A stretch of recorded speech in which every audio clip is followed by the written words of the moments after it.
Hello friend, this is Suman and welcome to my channel info knowledge hub. Recently मैंने अभी नाम change किया है चैनल का, और ये वीडियो मैं आपके लिए क्लास 10 चैप्टर 7 के बोर्ड बेस्ड इंपॉर्टेंट क्वेश्चंस के लिए लेके आई हूँ। जो मैं इसका सेट 1 है, ये सेट 2 मैं नवंबर तक रिलीज़ करूँगी, अक्टूबर नवंबर तक रिलीज़ करूँगी। और बोर्ड के बच्चों के लिए मेरे चैनल पे सारा कंटेंट है। मीन्स आप बिना साइंस का कोई एक्सटर्नल ट्यूटोरियल लिए वगैरह आप साइंस NCERT साइंस ट्यूटोरियल से ही सारा कुछ आप पढ़ सकते हैं, और आपको उसकी ज़रूरत नहीं है, किसी भी आपको कोचिंग की ज़रूरत नहीं है, क्योंकि NCERT पढ़ाया है, फिर NCERT सॉल्यूशन भी किया है, और उसके बाद नोट्स दिए हैं, इंपॉर्टेंट नोट्स। उसके बाद आपको इसमें मैंने बोर्ड बेस्ड क्वेश्चन कराए, जैसे मैं अभी करा रही हूँ, और फिर गूगल शीट भी प्रोवाइड करा दे रही हूँ। तो ये बोर्ड बेस्ड क्वेश्चन का सेट 1 है। सेट 2 मैं बाद में नवंबर में रिलीज़ करूँगी आफ्टर योर प्री बोर्ड्स। तो चलिए हम आज इसको करेंगे। और अगर वीडियो पसंद आता है तो प्लीज़ लाइक, शेयर और सब्सक्राइब करना ना भूलिए, क्योंकि सब्सक्राइब करने से हमारा मोटिवेशन बढ़ता है, और हमें ऐसा लगता है कि whatever we are making for our society, our community, तो वो आपके लिए कहीं ना कहीं हेल्पफुल है। और प्लीज़ इसको मैक्सिमम शेयर करें, ताकि जो बच्चे गाँव के अंदर हैं और बिल्कुल फैसिलिटी नहीं मिल पाती है, पैसे भी की प्रॉब्लम होती है, वो बिना ट्यूटोरियल लिए, बिना ऑफलाइन कोचिंग लिए यहाँ से देख सकते हैं। तो चलिए, हमारा पहला क्वेश्चन है, differentiate between tropic and nastic movement. आपने ट्रॉपिक मूवमेंट का तो पढ़ा है, जियोट्रॉपिक, फोटोट्रॉपिक। जियोट्रॉपिक जो अर्थ की तरफ जाता है, और फोटोट्रॉपिक जो लाइट की तरफ जाता है, और नास्टिक मूवमेंट जो आपने उसमें पढ़ा है लीफ में, टच मी नॉट में। तो इसका सॉल्यूशन हम देखते हैं। They are directional movement. Tropic movement क्या है? Directional movement in response to stimulus, जैसे कि ग्रोथ के अकॉर्डिंग होता है। जैसे जियोट्रॉपिक और फोटोट्रॉपिक है ना, डायरेक्शनल होता है, मतलब सनलाइट की डायरेक्शन में जाता है, या जियोट्रॉपिक अर्थ के डायरेक्शन में जाता है। तो आप ऐसे ही लिखेंगे बोर्ड में। और नास्टिक क्या होता है? They are non directional. They are non directional होता है अपने आप को प्रोटेक्ट करने के लिए किया जाता है। जैसे कि तो हम जैसे कि हमने टच मी नॉट को टच किया, तो उसने अपने लीफ को बंद कर लिया, ये सोच के कि कहीं कोई एनिमी तो नहीं है। तो these are non growth dependent movement. ये नॉन ग्रोथ डिपेंडेंट मूवमेंट है, मतलब इसमें ये ग्रोथ के लिए नहीं होता है, ये केवल अपने आप को प्रोटेक्ट करने के लिए होता है। तो आप ऐसे लिखेंगे आंसर इसका। डिफरेंशिएट सॉल्यूशन देख लिया। अब हमारा नेक्स्ट क्वेश्चन है, how does auxin hormone help the shoot to bend toward light.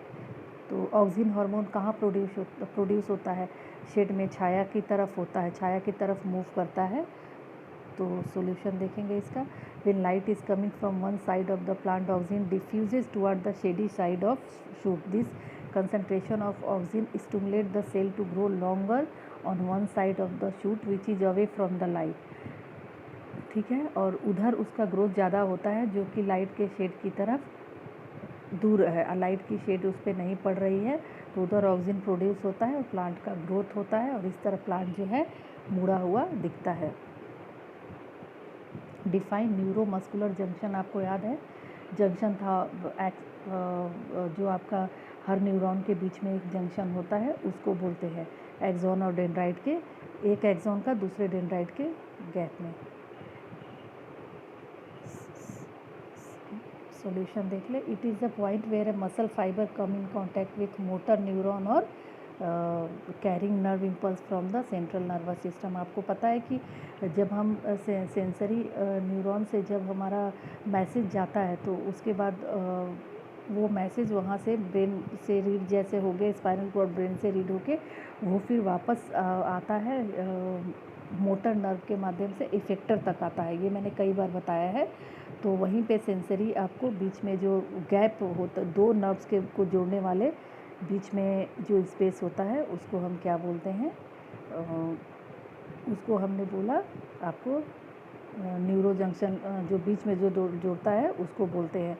ठीक है, जो sensory motor neuron carrying, it is the point where muscle fibre come to contact with motor neuron carrying nerve impulse from the central nervous system. ठीक है, आप ध्यान से वो diagram देखेंगे जो मैंने पीछे डिस्कस किया है। आंसर इसका यही है।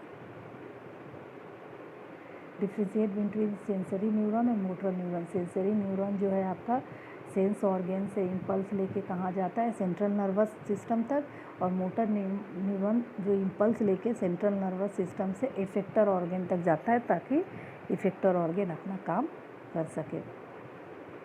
What is function of receptor in the human body?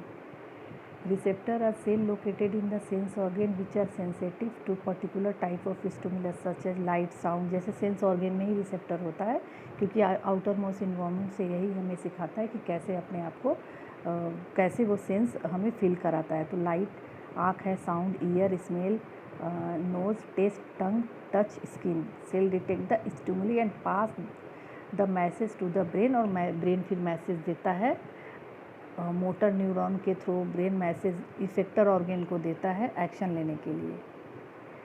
Y suddenly withdraw our foot when something is pricked? Which type of action it is? Which category of neuron come active first and how are able to withdraw our foot?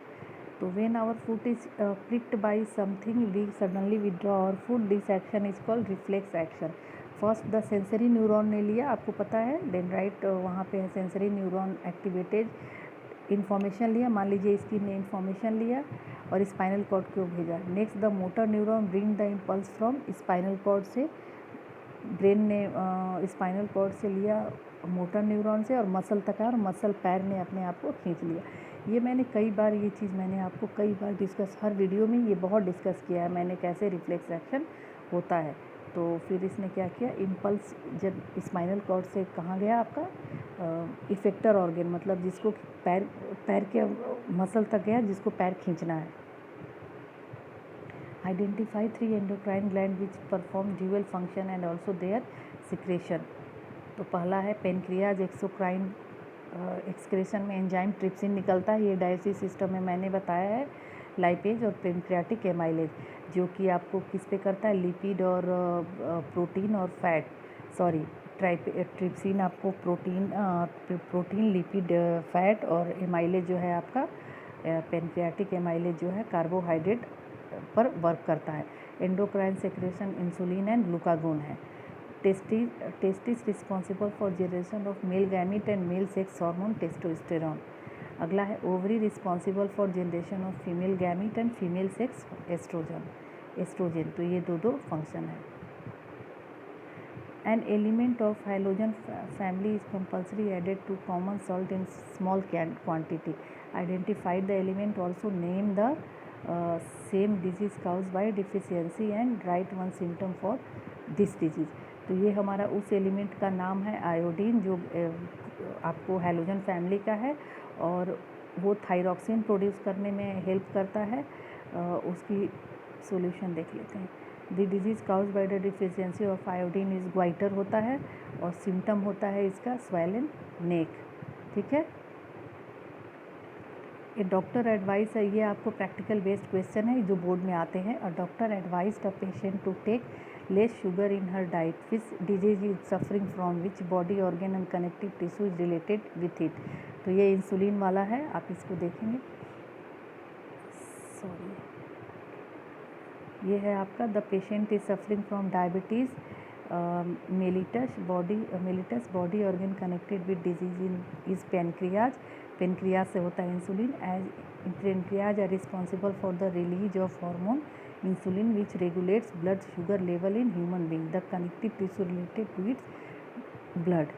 ठीक है, ये सारा answer इसी में है, connective tissue is related to its blood. How is an impulse carried through a neuron? The information is acquire at the end of dendrite tip of nerve cell. Impulse कैसे जाता है, ये मैंने कई बार बोला है कि नर्व सेल जो है सेंस ऑर्गन के टच में है। सेंस ऑर्गन में जब टच होता है तो नर्व सेल के डेंड्राइट टिप तक केमिकल रिएक्शन होता है और इलेक्ट्रिक इम्पल्स होता है। The impulse travel from the dendrite to the cell body, कई बार ये बताया, and then along the axon to its end. At the end of axon the electric impulse sets off the release of some chemical होता है। उसके बाद जो gap होता है दो न्यूरॉन के बीच में, उसको केमिकल वो फिल कर देता है, उसके बाद वो नेक्स्ट न्यूरॉन में चला जाता है। उस गैप को सिनेप्स करते हैं and start a similar electric impulse in a dendrite and next neuron. तो